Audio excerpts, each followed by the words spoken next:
Welcome back, everybody. My name is Tucker, and in today's video, we're talking about the Phoenix Suns. I said in the first video of the day, you guys can check that out. We talked about the Wizards, who have been really struggling to begin the season.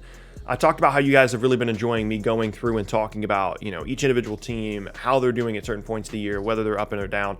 And I told you that I really was keeping an eye on a specific team yesterday. I didn't tell you who it was. And it's the Phoenix Suns, who are, I'll just go and put it out there. They're really good from what I've seen out of Phoenix to this point in the season. They've played real teams. They've looked good against real teams. And they've only dropped one game to Sacramento, a game that they, obviously in their mind should have won, but those things are going to happen. But we're going to talk about what's going right for Phoenix, why they can actually level this up even more, and just all the positive things that are happening there with the Phoenix Suns. So I do have to admit that before the season, I had Phoenix as a playoff team, but I was slightly skeptical because it's the Suns, right? I mean, this is a team that, has been awful for like 4 or 5 years. And then they went on one big run of the bubble. And now suddenly we're supposed to expect that they're going to be like a real legit Western Conference playoff team after trading for Chris Paul. Like I was optimistic because I want the Suns to be good and they were so much fun to watch in the bubble. But part of me was like, okay, I'm nervous about this prediction because it's possible that they went on one, not lucky run, but they just had a really good stretch of games.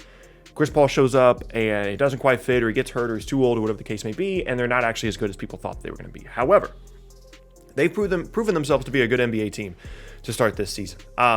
So what exactly has happened here? Like, why are the Suns playing well? What are they doing right? Well, the first part of this is Chris Paul has been integrated pretty seamlessly. He is coming in just making unselfish winning plays. The offensive numbers actually really aren't that good from a point and a shooting percentage, a three-point percentage standpoint. But just when you watch the games, he's clearly in charge of things when he needs to be, not in charge of things when he doesn't need to be, and is already developed a pretty nice chemistry with guys like Devin Booker, DeAndre Ayton, who we'll get to a little bit later. But the other important thing is that this team is whatever they are, 3-1, 4-1. And Chris Paul is only averaging like 28 minutes a game in those games, which is critical because if, they could get to the 8th seed, but Chris Paul had to play 35 minutes, then what was the point anyway, right? So like if they can get through the year, get to like the 6th seed or the 5th seed or something like that, and Chris Paul hasn't had to play a ton of minutes and they can save his, by the way, 35-year-old legs for the postseason, that is a huge positive for Phoenix and something that, I would definitely keep an eye on as those minutes as we go out the year for Chris Paul. Like I said, the offensive stuff actually isn't great from a statistical standpoint, but those should improve throughout the year. And just from the eye test, he fits pretty well within this group. The other stuff here is just, the roster as a whole is really good. I mean, of course, you've got Devin Booker, Chris Paul, DeAndre Ayton leading the way. Again, Ayton, has been someone that is just someone that everybody's kind of paying attention to all the time, right? Because it's the Luka draft and he was the first pick. It's the Luka Trae Young draft and he was the first pick ahead of those guys. And he's getting there. He's getting better. Keep in mind, he's basically still a second-year player, when you consider the suspension and stuff last year. He's getting better defensively, offensively, still trying to pick his spots. He'll get there. But obviously Booker and Paul are leading the way here.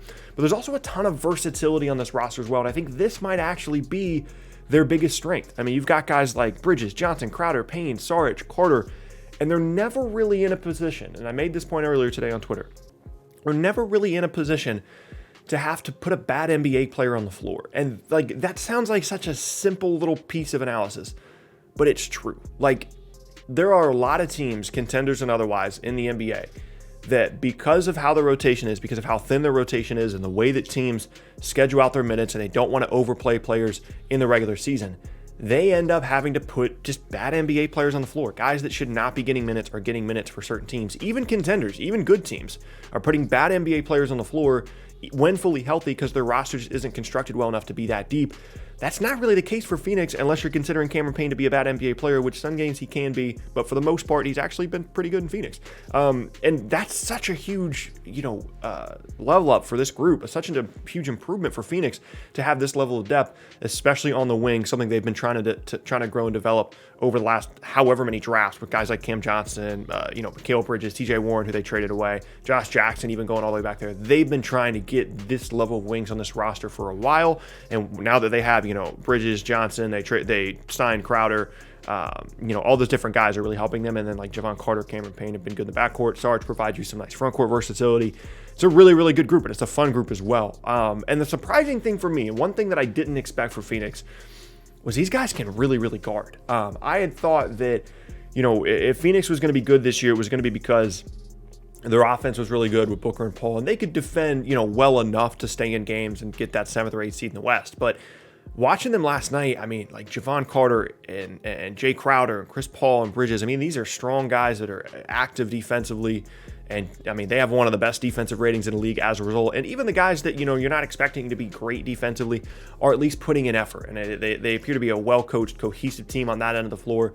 And again, that has been incredibly, incredibly impressive for Phoenix. But maybe the most optimistic thing you can say about Phoenix to this point in the season is not that they're whatever they are, 3-1 or 4-1. It's not just that they've been really good defensively, but they've checked every single box of what you would want for them. There's nothing fluky about this, and there's an opportunity for them to go even another level up. So we're talking about the boxes, right? They're a top half of the league in both offensive and defensive rating. Check. They're 4-1. Check.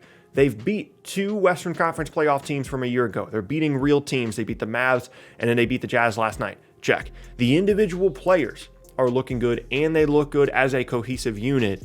And there is still upside on this roster. They're playing this well on both ends of the floor, even with Chris Paul not playing 30 minutes a game, even with his offensive stats not looking all that great. Those are going to improve. And with Ayton not looking necessarily outstanding to begin the season, but he's going to be someone that's going to continue to grow and develop and get better throughout the year with the tutelage of guys like Booker and Paul, and just getting continually more and more comfortable. All those things are about as positive as you could have hoped for Phoenix to begin the year. And if you're picking a team on either conference that you were thinking, okay, I think they're going to be good, but I'm skeptical and there's reasons why it might, go off the rails a little bit. Let's, kind of wait and see. Those 2 teams in each conference were probably, at least in my opinion, the Suns and the Nets. And we've talked about the Nets plenty. And I think the Suns have really quieted a lot of the doubts that I have personally. Again, it's only 5 games, small sample size. Paul could still get hurt. They could still be a disaster defensively if 1 or 2 guys miss a significant amount of time. They're shooting the ball pretty well right now. There's a lot of different things that can go up and down, and I'm sure there will be up and downs throughout the season. But in terms of a start to the year, Phoenix has simply been fantastic. And again, has quieted a lot of the skepticism that I had for them initially. And I'm excited to see where this team goes and does throughout the year moving forward. Now, I don't think that they're necessarily like a top-level contender. I just don't think they have that level of top-end talent, despite how good Paul and Booker are. But maybe they get in a position where they're like one move away. And maybe this is, it's not going to be the James Harden team. I almost finished that sentence before I remembered that Chris Paul's on the roster. Maybe this is a team that makes a significant move and brings in a high-level wing or a really good shooting 4, and they think they're close enough. They're the 6th seed at the trade deadline. They're like, we can be top 4 if we make this move. Let's just go for it. Paul's 35. This might be the last good Chris Paul year. Let's go make something happen. That's a realistic scenario for this group as well. So all those things are very interesting things to keep an eye on for Phoenix moving forward. This is a real NBA team. It's not a fluke. I'm telling you right now, turn on the Suns, watch them. They defend, they can shoot, they can create, they play well together. There's upside here as well.